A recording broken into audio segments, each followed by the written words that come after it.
Aloha and welcome. I'm Amy Endres, Public Programs Manager, and I wanted to thank you so much for being here and for your interest in learning more about Cassatt's art practice, of course, and for supporting this incredible exhibition. On behalf of HOMA and the Philadelphia Museum of Art, we'd like to extend our sincere gratitude for being such an important part of the rich and vibrant arts community here in Hawaii and beyond. For this exhibition, I've put together an exciting series of programs that allow us to delve into the many facets of Mary Cassatt's work and legacy. We'll consider her artistic practice, but also her various identities as a female artist, a professional and entrepreneur, an American, an impressionist, an art advisor, and a feminist, in the context of charged intersections of gender, class, and politics in the late 19th and early 20th centuries. The exhibition and accompanying catalog were organized by the Philadelphia Museum of Art and brilliantly co-curated by Jennifer Thompson and Laurel Garber. You may recall that we were fortunate to have learned special curatorial insights from Jennifer Thompson in our first program on opening weekend in June.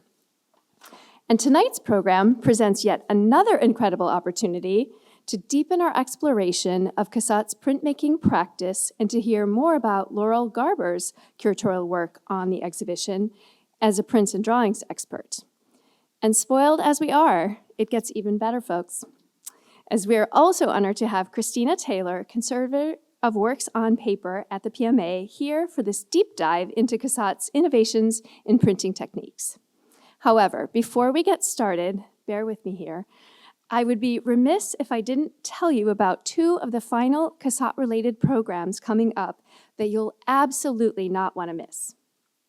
On September 5th and 6th, HOMA is partnering with Ballet Hawaii to bring Impressionist art to life.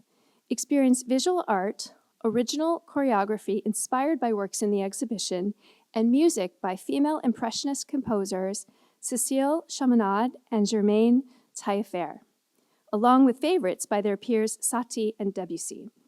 The performance will be followed by a brief talkback about Impressionism and ballet in the late 19th century Paris. And tickets have literally just been released today, so get them on our website before they sell out.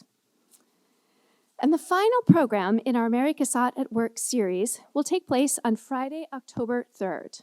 Dr. Ruth Iskin, noted scholar and author of her just-released book, Mary Cassatt, Between Paris and New York, will be in conversation with Dr. Oren Zara, Associate Curator at the National Museum of Women in the Arts, to discuss Cassatt's progressive defiance of conventional 19th century gender norms. Well beyond her determined pursuit of a professional career, they'll consider her self-identified feminism, her support and activism for women's suffrage, and her important role in shaping private and museum collections that significantly impacted art in America. It'll be a fascinating talk, so please mark your calendars. You won't want to miss it. And finally, let's get started. So please allow me to introduce our speakers. First, as I mentioned, the exhibition Mary Cassatt at Work is the result of years of research and planning by co-curator Laurel Garber, the Park Family Associate Curator of Prints and Drawings at the Philadelphia Museum of Art. Garber has served in this role since 2019, having held prior appointments at the Art Institute of Chicago, the Clark Art Institute, and the J. Paul Getty Museum. A specialist in 19th century French prints, she has organized many rotation exhibitions, as well as the feature exhibition, Emma Amos, Color Odyssey, a landmark monographic study named among the best exhibitions of 2021 by the New York Times. Next, we recognize Christina Taylor, Conservator of Works of Art on Paper at the Philadelphia Museum of Art. She is a graduate of Buffalo State College Art Conservation Program, where she earned her MA and CAS in Art Conservation in 2015. She has held conservation positions at the Harvard Art Museums, the Museum of Fine Arts Houston, the National Gallery of Art, and the Art Institute of Chicago. She earned her BFA in printmaking from Kutztown University and continues her study of the processes and history of printmaking by teaching hands-on workshops for conservators. And finally, Originally scheduled to moderate tonight was Alejandra Rojas Silva, our curator of European and American art. However, something has come up unexpectedly, and Tyler Cann, our senior curator of modern and contemporary art, has gallantly agreed to step in. So you all know him well. So without further ado, please join me in giving them all a very, very warm welcome.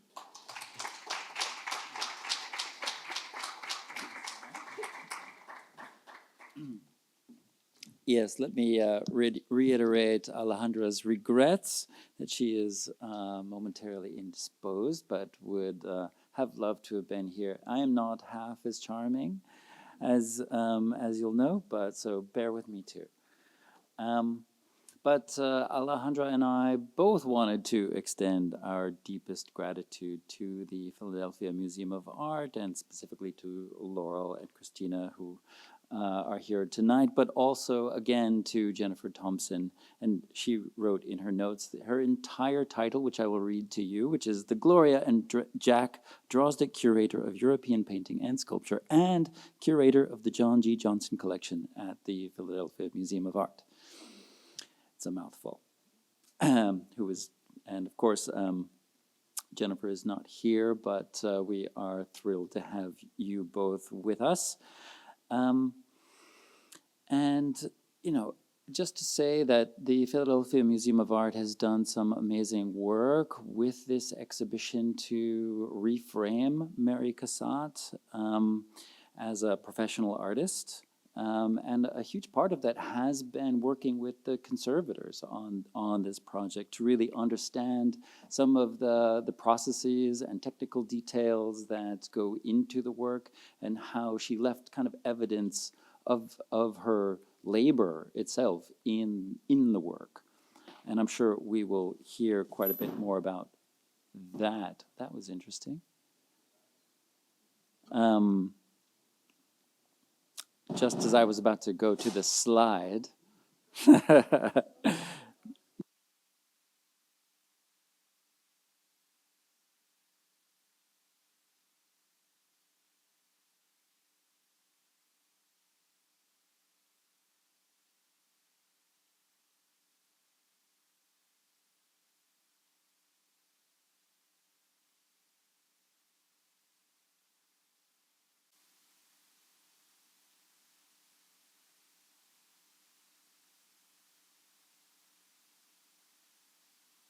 to really take you through Alejandra's and Homa's iteration of this project. Oh, there we are. So Laurel and Jennifer were, as I know, because I witnessed it, incredibly generous collaborators on this exhibition, and they allowed Alejandra to really refashion and explore, you know, our version for it for our audiences. And, you know, of course, we kept this framework of work, you know, Mary Cassatt at Work is the title, through the exhibition, and we're able to really offer a picture of Cassatt's images, not only of sort of women in public spaces, such as here in the Loge, but and also there in this work, Driving, that central painting there.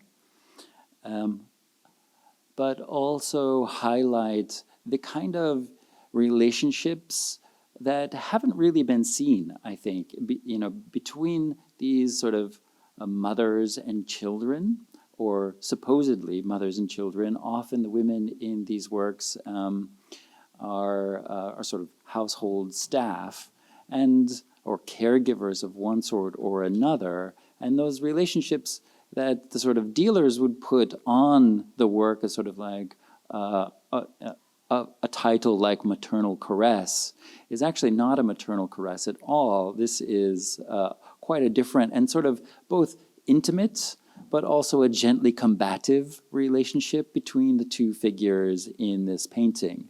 And I always think of the sort of ego of toddlers who just kind of grab your face as if you were an object. And this woman, this other sort of caregiving figure, is sort of gently grabbing the arm of the child and sort of pulling her off of her face.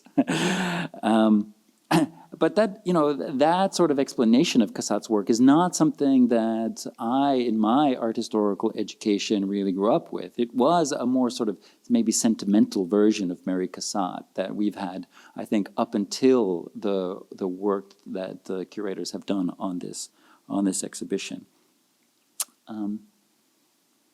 Along with that, they've really highlighted some of the processes and the work in her own life. And you can see the sort of constant revisions that we'll get into in the prints, but also with the paintings. Here we are. This is the first time I've actually seen this slideshow, so bear with me.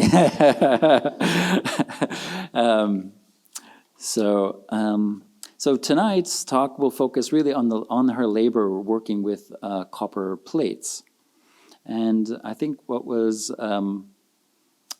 really surprising, I think, to both Alejandra and I was the role of printmaking in Cassatt's life as an artist. She bought a printing press in 1889, which was a pretty groundbreaking and unconventional move for a woman of means at the end of the 19th century to really dedicate herself to this craft, this art form. And, being able to pull her own prints, no doubt, had an impact on how she worked and the level of revisions and reworking that she could do, because she could just pull another print herself.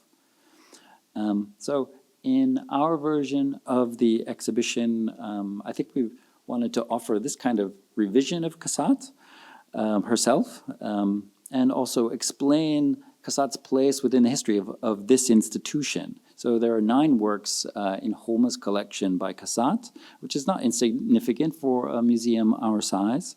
And the founder of the institution, Anna Rice Cook, included this work, the banjo lesson, in the sort of founding gift of the museum in 1927. So Cassatt was quite radical, especially when it came to printmaking, and her mark on printmaking, certainly, as I'm sure we'll discuss, with the set of 10, inspired by the patterns and colors she saw in Japanese ukiyo-e prints in an exhibition at the École des Beaux-Arts in Paris. Cassatt set to to reverse engineer color printmaking in Western intaglio processes. So there's some of the ukiyo-e prints that are visible upstairs. And it was remarkable, and many thanks to our curator of Japanese art, Stephen Salel, who is here with us as well. They were able to figure out that of the 275 works in that exhibition at the École des Beaux-Arts, Holma's collection has 69 prints of those editions that she would have seen in Paris. There are 5 examples in the exhibition. There's a set of 10 and the ukiyo-e prints. There's another that you can see. Oh, sorry, I went too far. So both books and prints that Cassatt would have seen herself, or editions thereof, are upstairs, and you can also see all of the editions and of the set of 10 on an iPad upstairs. It's amazing that she, doesn't try to reproduce the effects of ukiyo-e printmaking in the kind of process of woodblock printing in which they were made, but in the sort of methods that she was familiar with, but also pushing those forward. And it was remarkable that she did revolutionize Western printmaking in the span of a single year. So Laurel and Christina will say much more about this. And again, if you have a chance to see the show upstairs, you'll also be familiar with Christina's work, herself reverse engineering Cassatt's process from those prints in the set of 10, because it's not exactly clear, I think, and you'll talk much more about when you look at a print, how it was made. It doesn't reveal immediately how it was made, but it really takes some effort and imagination to understand how she probably made them herself. So we will see much more of that. And with that, I will leave you with Laurel. Thank you so much.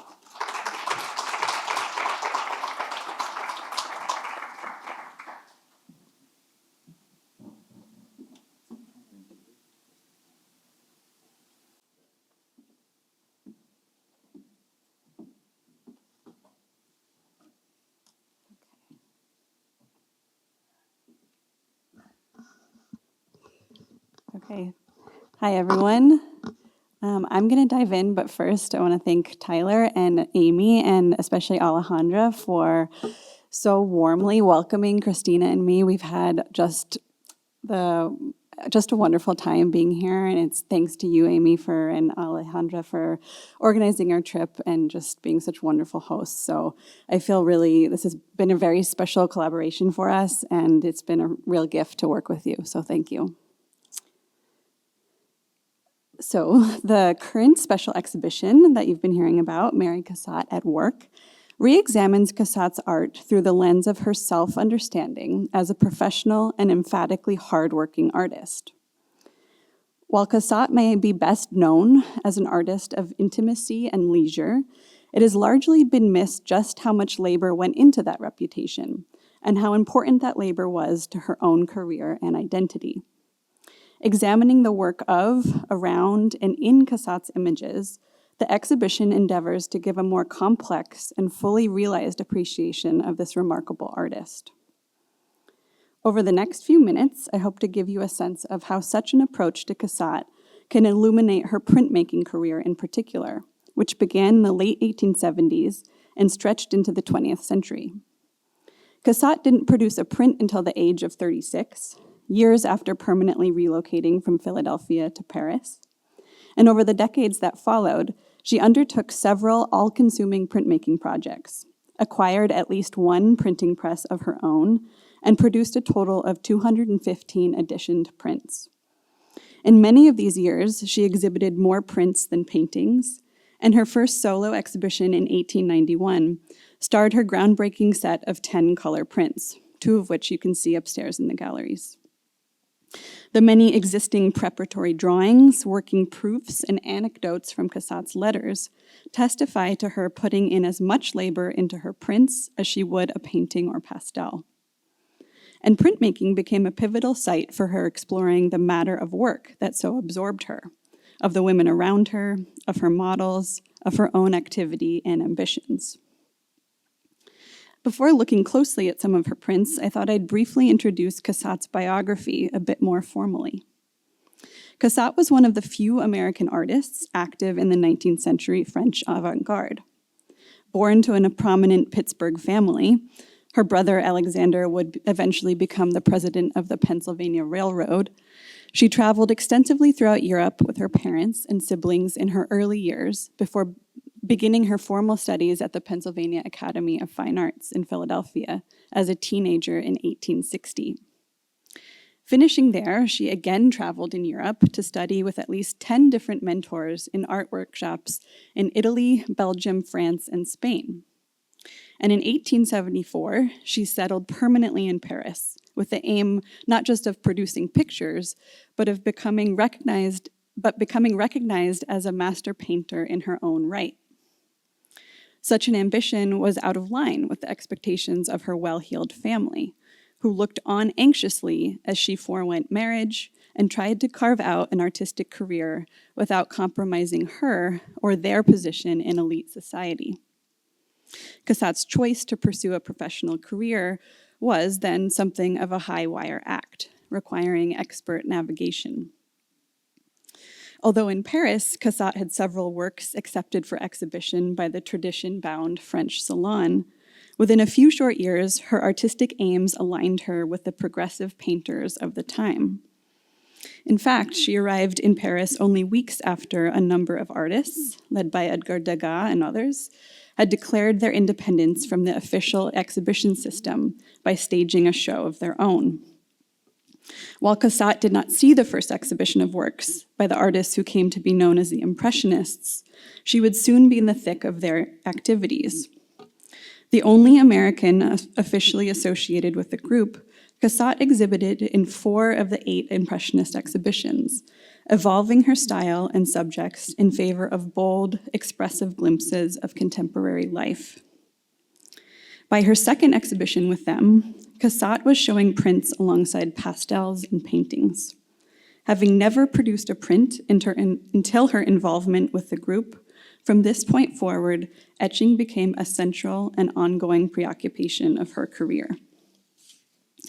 And since you will shortly see and hear much more about Cassatt's particular print techniques from our video and from Christina, I'll just briefly characterize etching as a practice and why it appealed to Cassatt. In etching, the printmaker uses a needle to scratch a composition into a coated metal plate, and then uses acid to incise the lines to such a depth that they can retain ink. It's a method of printmaking that dates back to the 16th century and relies on both additive and subtractive processes.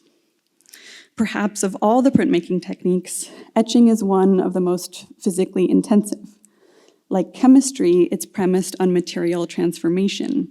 Metals are manipulated through heat, chemicals, pressure, and the printer's hand.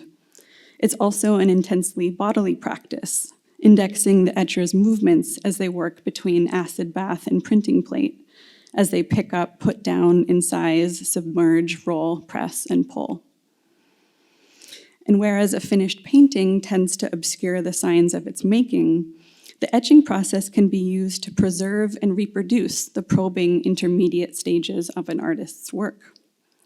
At any point in the process of making an etching, an artist can ink and run the plate through the press to check how their work appears once printed on paper. These unfinished works in progress, or proofs, can capture the entire working process behind the finished object.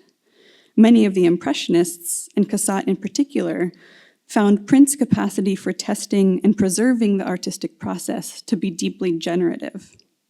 A restless experimenter, Cassatt made countless working proofs in the course of her creative production. More remarkably, she often saved these impressions, signed them, and even exhibited them. Cassatt exhibited this print, for instance, in 1880 at her second Impressionist exhibition, where she displayed radically unfinished works alongside finished examples. Together, these works offer a unique glimpse of Cassatt at work in her new medium, a view of the various stages of her artistic labor. Across the impressions of In the Opera Box No. 3, we see her working methods and progressive steps, making constant adjustments to the plate, burnishing areas of it, and pulling numerous impressions. Even in these earliest examples, we see that Cassatt was not only exploring the properties of printmaking, but was also showcasing her own multi-step, iterative, and durational working habits. As one Cassatt scholar has put it, Cassatt's prints, quote, illustrate what is hidden in her paintings and pastels, the struggle, perseverance, and plain hard work that were part of her creative process. About a decade after her introduction to printmaking, Cassatt embarked on her most ambitious project in the medium to date, a series of 10 color prints. These works were directly inspired by a Japanese print exhibition that she had seen at the Fine Arts School in Paris in 1890. Cassatt's letters indicate that she visited and revisited the exhibition of over 700 examples of colorful Japanese woodcut prints. Writing to her friend and fellow artist Berthe Morisot, for instance, about the exhibition, Cassatt exclaimed, "You couldn't dream of anything more beautiful. I dream of it and don't think of anything else but color on copper." Consumed by the idea of a color print project, Cassatt set herself to creating a series of prints. These, now known as the set of 10, would come to be recognized as her finest achievements in print. The series shows Cassatt adjusting her typically small-scale and horizontal print format to match the vertical orientation of some of the Japanese examples, while also taking loose inspiration from the subject matter in her depiction of small glimpses of daily life, bedtime rituals, tea drinking, bathing infants. 3 scenes of a public tram traversing Paris, a woman sealing a letter, and a seamstress with her client were novel subjects in her body of work. Shortly, you'll hear from Christina about how these remarkable prints were made. To set the stage, I want to direct us to the bath, which is the print you see in the upper left corner there. The first print Cassatt made in the series, and as such, one of the most revealing for seeing Cassatt's experimentalism and rigor as a printmaker. Here, Cassatt pictures an everyday scene. Propping up a squirming infant with one arm, a woman leans over a tub, plunging a washcloth as she prepares to bathe the child. The 2 figures appear largely indifferent to one another. Each is absorbed in their own preoccupations as their bodies pull in opposite directions. The woman's expression is hard to read. Her downcast eyes seem focused inward, but exactly what she's feeling is left unclear.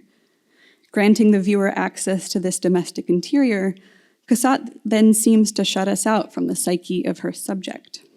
But what is clear is the woman's frankness, her sureness of grip, and her lack of visible concern for the fidgeting baby, all of which speaks to a practiced hand, less instinctive than experienced. This woman has done this act countless times before.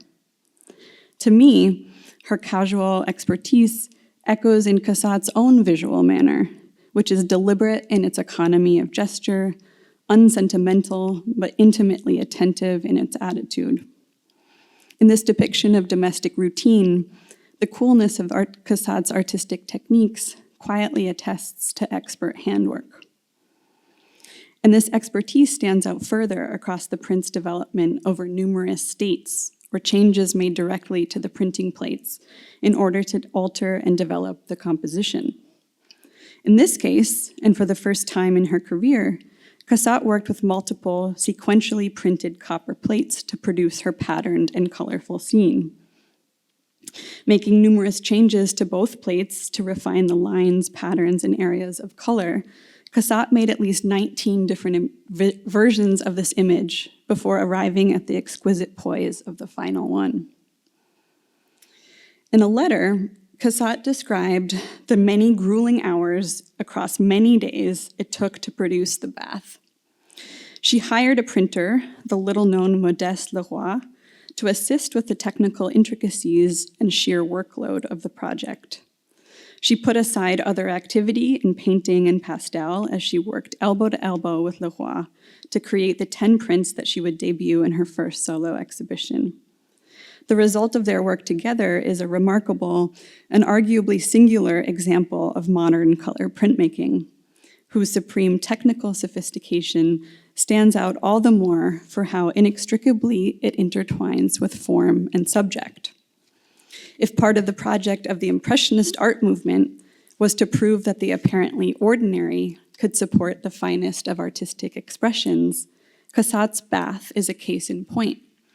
The intense collaborative handwork of Cassatt and her printer finds an unusual and perhaps unexpected corollary in the apparently low-skilled solitary work of a woman washing a child.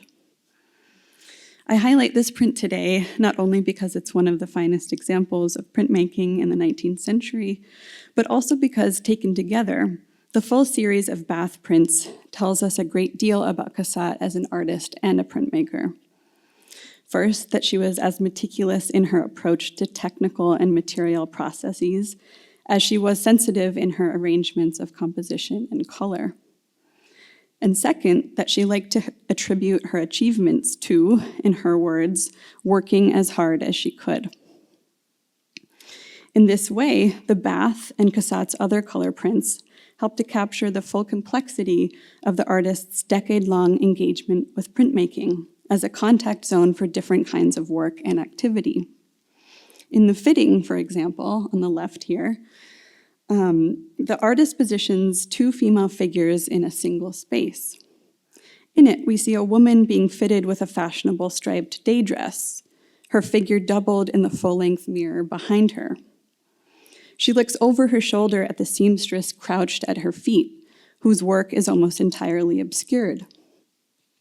Looking closely at the image, we can see that Cassatt even goes out of her way to obscure the seamstress, who by all rights ought to be visible in the mirror alongside the composition's right side. Looking closer still, we can glimpse the faint appearance of the seamstress's hand. I'll try to use this. So right here, which is no doubt what the standing woman is also looking at. We witness then both the skilled labor of the seamstress, making adjustments to the hem of the newest style of dress, and the standing woman practicing the work of self-display and maintenance required of a bourgeois lady. The print's visual dynamism comes from the contrasting striped patterns of both figures' dresses, set against the busy floral wallpaper and muted swirls of the patterned carpet. It's been easy for appreciators of Cassatt's art to view this scene as simply feminine, while admiring its execution as a work of color printmaking. But tuning into how seriously Cassatt took her work as an artist, and as a printmaker especially, and to the work it took to produce this print, helps us see just how much this scene is about doing and seeing women's work. As an artist who throughout her life struggled to make the value of her own hard work publicly known, it's hard not to imagine that Cassatt may have felt some sympathy for the women in her prints, both those hard at work and those performing the role of the non-working lady, the two poles of her own identity. So I'm going to wrap up here with a favorite excerpt from one of Cassatt's letters in which she summarizes the work of an artist to a friend. She writes, "I doubt if you know the effort it is to make art, the concentration it requires to compose your picture, the difficulty of posing the models, of choosing the color scheme, of expressing the sentiment and telling your story, the trying and trying and trying again and again, and oh, the failures when you have to begin all over again. The long months spent in effort upon effort, making sketch after sketch. No one but those who have painted a picture know what it costs in time and strength." And nothing gave us a better sense of Cassatt's indefatigable effort upon effort than attempting to recreate, step by step, and as accurately as possible, one of her color prints from the set of 10. So in the short video we're going to play now, we show my colleague Christina Taylor making her own version of the letter.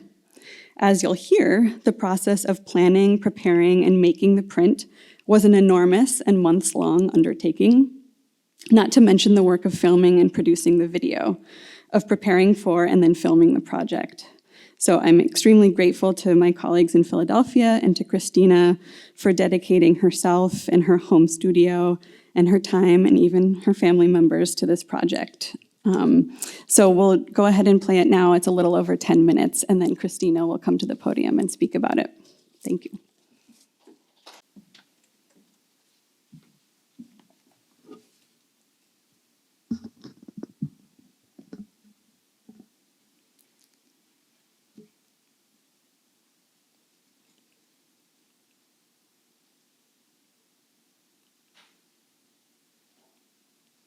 Okay. Hi, everybody. Recreating Mary Cassatt's print was a great way to explain her process, which was the intention of the video that you just saw. But it was also a great research tool for us as we walked through how she worked step by step. For the next few minutes, I'm going to share some things we learned about Cassatt as we worked on this project. And I'm also going to be sharing with you some of our research process and how planning and making this recreation improved our understanding of her prints. We decided early on to recreate this print, the letter. However, before making anything, we spent months exploring the existing scholarship and looking closely at Cassatt's prints to find clues about her technique. Laurel and our colleague Tom Primo engaged in this topic deeply and co-authored an essay in the exhibition catalog about her printmaking technique. Anyone who's interested in learning more about all of Cassatt's print techniques beyond the color prints that we're talking about tonight should take a look at the catalog. Even though we'll get back to the letter, my close looking at technique with Laurel and Tom really began with a different print, which we've heard a little bit about, which was the bath. The bath came to the PMA on loan ahead of the exhibition, so we could study it. What's particularly special about this print is that it was the first of the 10 color prints that Cassatt made, as Laurel mentioned earlier. And it came to the PMA with many proof states. I'm only showing you 6 states, plus the final state there on the right, but we know of 19 states at least. One thing that's so interesting about the bath states in particular is that we can see the history of her working this process out until she arrives not only at this final print, but she also arrives at a method of creating this type of image that she applies to the other 9 prints in the series. And they all have many fewer states because she's already figured out her process here with the bath. I'm going to point out a few things we learned or confirmed by looking closely. And we were always keeping in mind that this was a technique we were going to attempt to replicate. We found evidence of her alla pupae inking, meaning she inked multiple colors on one plate. It might be hard to see here, even in the detail, but she used a pinkish ink along the contour of the woman's face to indicate her skin tone, and black ink everywhere else, surrounding also those delicate areas. And where they meet, the inks blend together somewhat, which is an indication of this alla pupae inking. In other areas, we can see her distinct use of soft ground and dry point as linear techniques. The soft ground lines are the thicker, grayer lines, and the dry point are the thinner, blacker lines. In later color prints, the soft ground lines are much fainter, and sometimes they're even invisible in the print itself. Cassatt started the bath with one plate, but later adds a second plate to allow for more color potential. The detail I'm showing is an example where she utilizes 2 plates. Can everyone see the yellow areas? They appear to be shifted slightly to the right. This is because the plates were misregistered when she was printing this proof.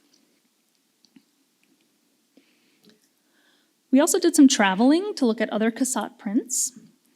These are photos from the Paper Conservation Lab at the National Gallery of Art.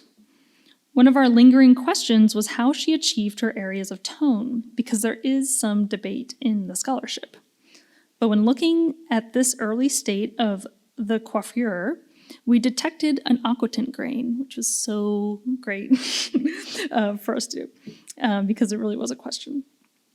If you look closely at the detail image, you might be able to see little spots of white within the gray background, all these little spots.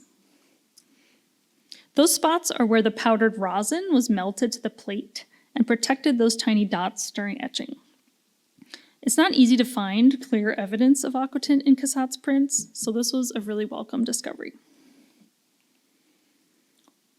At the Metropolitan Museum of Art, we saw an early state of the letter where we found evidence that this proof was used for counterproofing, because the double plate mark at the top, the double plate mark at the upper left corner suggests that the print was run through the press at least twice. Oops. Yeah, so you can see a double plate mark. I'm also pointing out the registration system in this detail, but we saw this on many prints. And finally, one of the things we noticed from looking closely at different impressions was that there's quite a range in color variance throughout Cassatt's color prints. The blue dress in all of these examples stays pretty consistent between impressions, but the floral background changes quite a bit. You can see that the Art Institute of Chicago's impression on the right has flowers that are blue and green with a cooler overall plate tone, whereas the PMA impression has a much warmer background.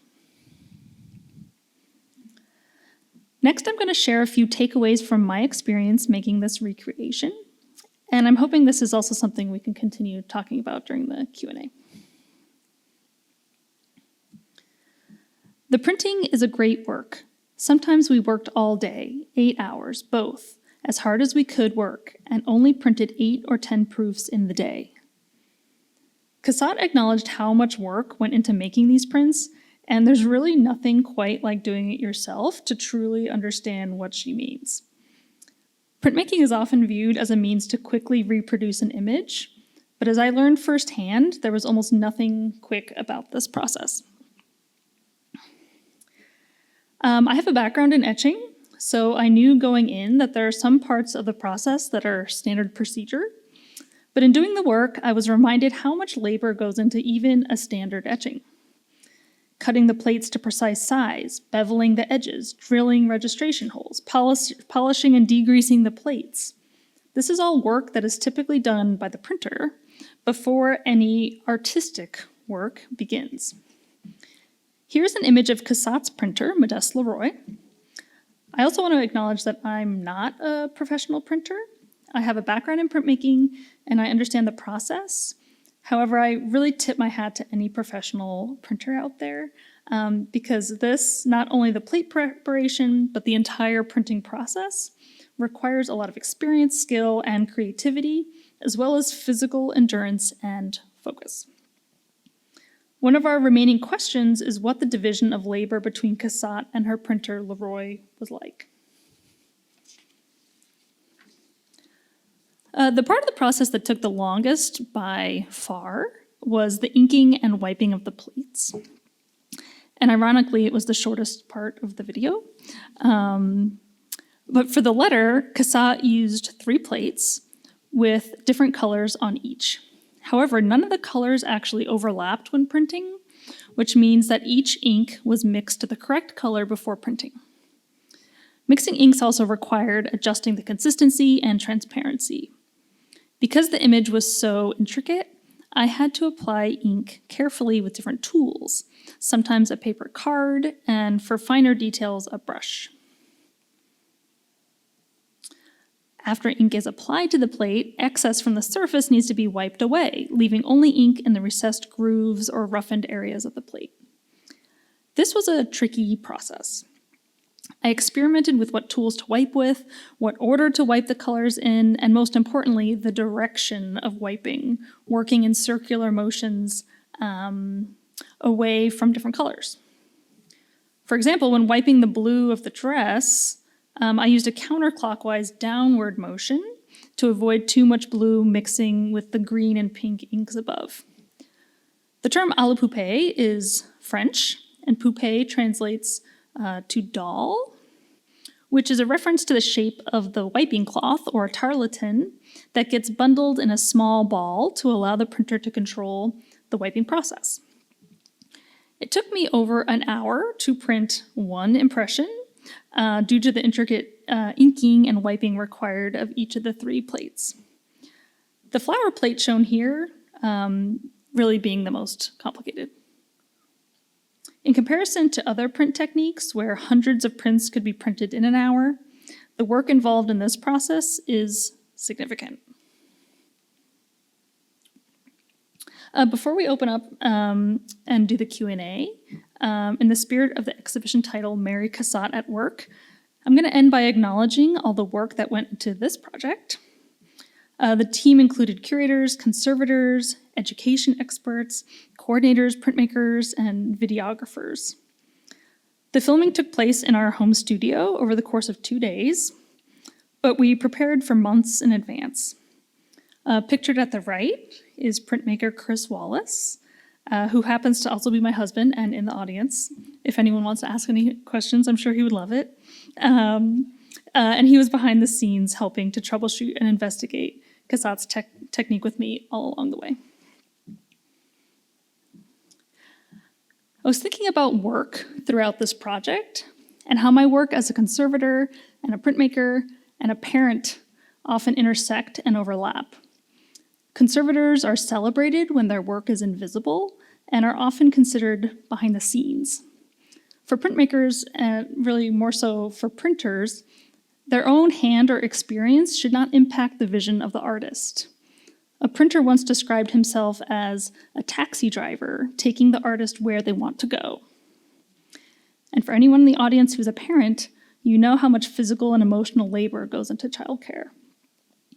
Cassatt dedicated her life to working as an artist, and she shed light in many ways ahead of her time on invisible labor that she felt deserved, at the very least, acknowledgement. And I couldn't agree more. So thank you all for listening. And I think Laurel and Tyler are going to come back up, and we're going to have our Q&A.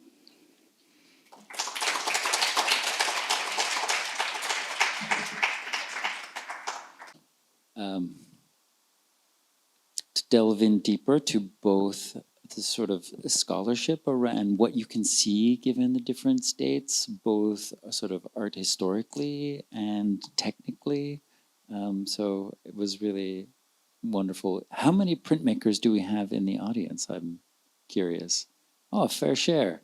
We will maybe just speak very quickly. I had a couple questions maybe between us, and then perhaps we can offer a couple questions from the audience as well. My first question was, I've been just noticing the kind of variation, the slide that you showed of the prints of the letter in various institutions and the variation in the color between them.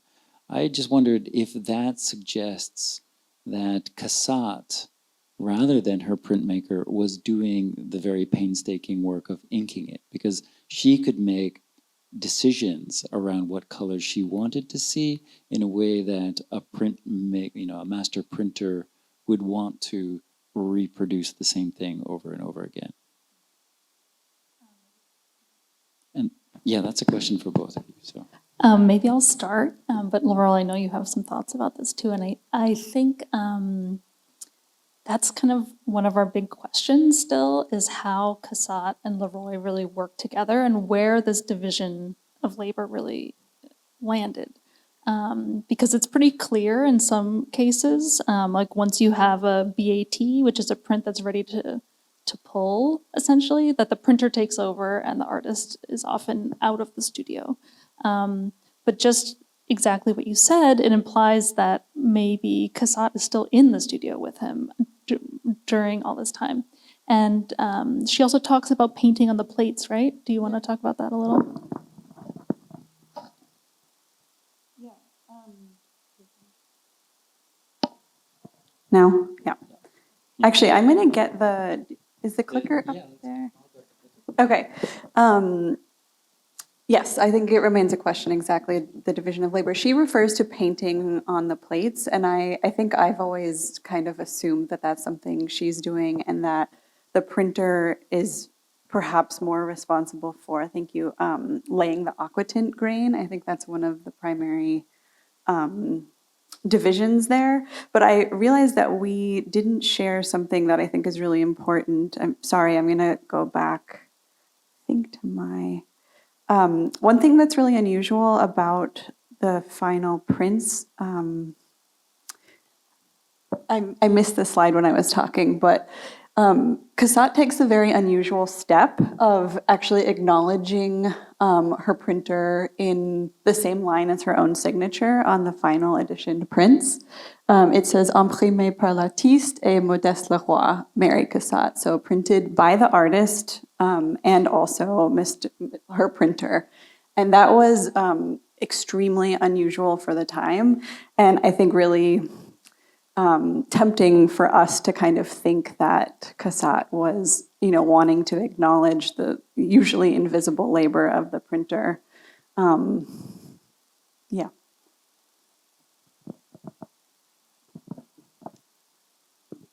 The Bath had 19 states, was it? And this image, the letter has 3 prints. And so maybe I'm just curious, like, what did she learn in that process from the first sort of the set of 10 through to the last. Oh, perfect. She learned a lot, I think. So first of all, she learned that if she wants to add color, she's going to have some separate plates. So where does that come in? The thing about this is we spent a lot of time looking at these prints, and they're actually well documented also, and it still took us a while to figure out what was going on. Because she made a plate, you can see here, Laurel, she adds the aqua tint, like the black dress, but ultimately she scrapes that totally out, which is extremely laborious. And she makes that her like linear plate and does all this kind of wild work with her plates that are extremely counterintuitive. Like if it were me, I would just make a new plate, but instead of doing that, she's really working the plates. So I think learning how to separate out her colors. So in the example of the letter, how the pink and the blue are not on the same plate because those couldn't possibly be inked together. Yeah, what else? I guess this is a registration technique also. Registration. We assumed this was aqua tint until the print actually arrived at the PMA, and it's actually just a plate tone. It just ink up there. So I don't know. We were learning along the way, just as she was, basically. Yeah, so I think the plate tone is really her experimenting. Like, if I put an aqua tint here, what would it look like? And she ultimately does do that. I love that what you see in this is really, how to think like an artist, how to make maybe mistakes and move on from them and create something new in the service of a sort of vision of like what you want to see and how you want it all to come together. And that is, it's just kind of fundamental to like why people are artists and what we as sort of viewers can gain from just thinking about, looking at and beginning to understand the products of artists' labor. And that seems to me a very transferable sort of skill as well. What strikes me, you can see here, some of these proofs she actually initialed and signed. So she was so at the end of her life, Cassatt actually burned all of her letters. She was very careful about the kind of material legacy she was leaving behind of herself. And yet she held on to and clearly really valued this kind of archive of her labor. And there's a great quote at the end of the exhibition from a letter where Cassatt says, "What one would like to leave behind one is superior art and a hidden personality."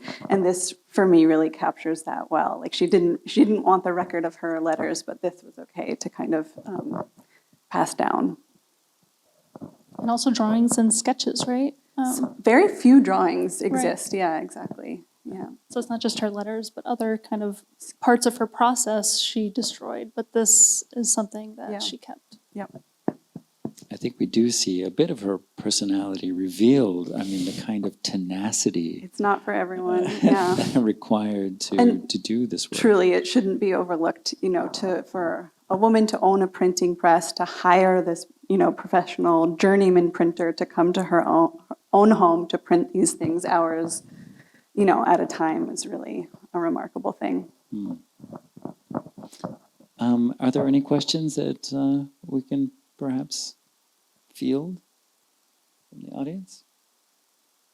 Maybe one over here? Go ahead, please.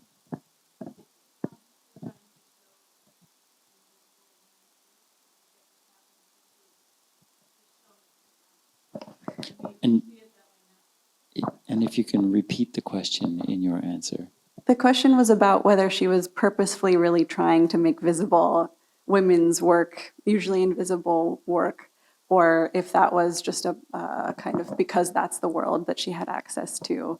I mean, it is the world she had access to, but I think part of what we wanted to do in the show is really emphasize that she's also elevating the subject of women's work and activity and caregiving as subjects that are valuable in contemporary art. You know, she is exhibiting these scenes in, you know, avant-garde exhibitions. It's subjects that should be seen. And so I think it's a bit of both. And one question over here.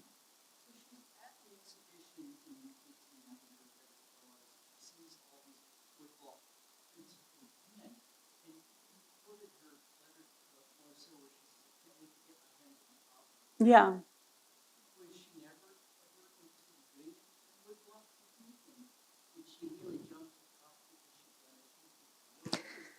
Yeah, there's no indication that she was at all interested in trying her hand at woodblock printing, and that letter is, you know, immediately after she goes to the exhibition, she shares this thought with Morisot. Like it's really, you know, the first impression that she has is that she wants to try color, but she will do it on copper, and she hadn't applied color to copper yet, and so yes, I mean, I think we assume it's because these were the techniques that she had real mastery of, but also wanted to challenge her. You know, it was also a really big challenge. So we've been interested in that, especially with the iteration of the exhibition here and the great, you know, opportunity to show the works alongside Japanese prints in the collection here.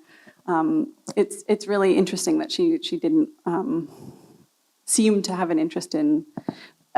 One thing is that with the bath, she refers to the bath as an imitation of the Japanese method.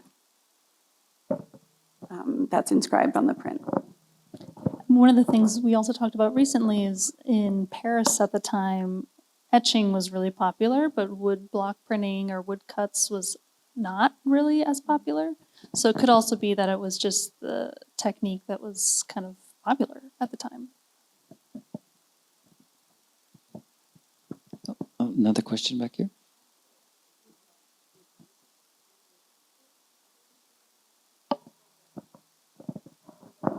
Yeah, I mean, so she hadn't, I'm not sure about her painting palette, but she really had not used color in her printmaking practice until seeing that exhibition and trying it for herself.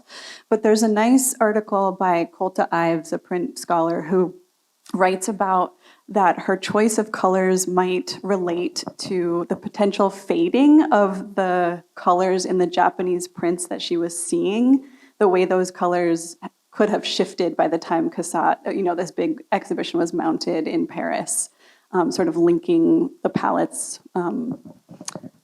of her prints and then also the prints she was seeing.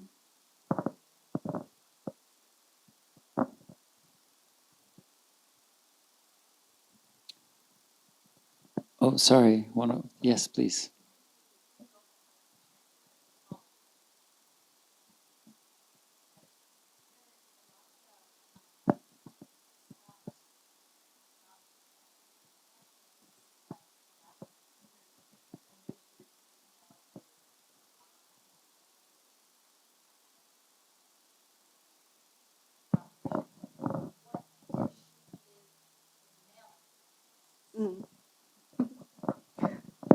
I mean, let me just go to the set of 10. There's a print where Degas sees it, the bottom middle. This print, Degas writes, "No woman should be able to draw like that." He and Pizarro were just blown away by what she had done, and there's just really satisfying letters from both of them. Just like truly, they're flabbergasted about what she's done here. So I know she does this, and they weren't able and never did do this. Including her like aquatint techniques, right? Pizarro writes about how he can't imagine how she's getting these aquatints. Yeah, and with printer's ink alone, that's what he writes. He really can't believe that.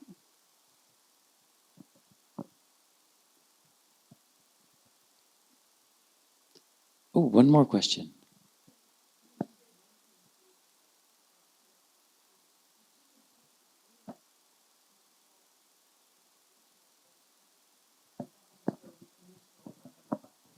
It was definitely the initial learning process, and later on, the States, it was more like 2 or 3 or 4, or something like that.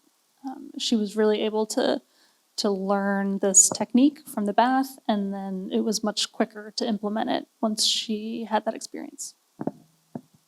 Well, regardless, even the 3 prints or plates, with the bat or with the letter, it's a remarkable amount of labor involved in all of that. And I really appreciated what you said about the 2 poles of her life were really that being an artist / laborer and the work involved in actually the craft of producing the work, but also the labor of being a woman kind of in society. And the idea that you can see both of those things in the work. And maybe you can just say a little bit more on that note.